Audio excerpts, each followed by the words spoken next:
Hei, mau kemana? Oke, hati-hati. Iya, saudara apa kabar hari ini? Sehat ya? Dan kiranya terus diberkati. Ya, orang memang perlu ada tujuan. Kemanapun dia perlu ada tujuan. Lalu ada yang punya prinsip gini lah, ngapain bikin tujuan? Ngapain perlu punya arah? Ngapain punya rencana? Ngapain punya cita-cita dan angan-angan? Kan Tuhan juga yang menentukan. Nah, gimana itu saudara ya? Ya, Tuhan penentu, tapi bukan berarti melarang kita punya tujuan.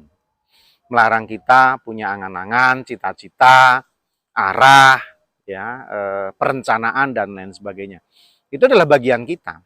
Jadi boleh-boleh saja, bikin yang terbaik, semacam proposal, semacam arahan, semacam analisis, SWOT dan lain sebagainya, bikin saja anggaran dan program seperti yang sedang kita lakukan beberapa hari dan minggu ini. Karena tahun anggaran gereja kita adalah Januari sampai Desember. Jadi ini sedang proses penyusunan rencana anggaran dan program. Jadi buat saja. Itu bagian kita. Bikin sebagus-bagusnya, rancang sebaik-baiknya, itu bagian kita. Juga dalam hidup saudara. Buat perencanaan dalam hidup saudara.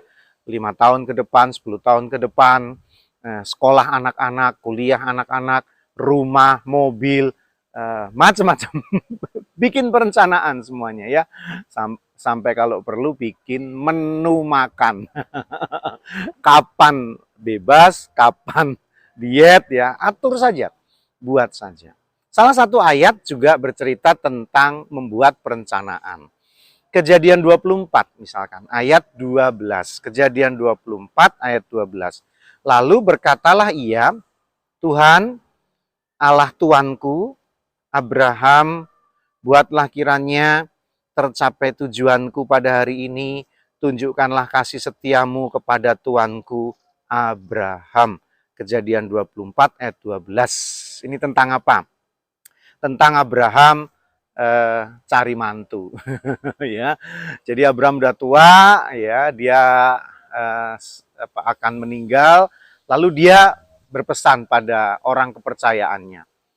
Jangan sampai anakku menikah dengan orang asing.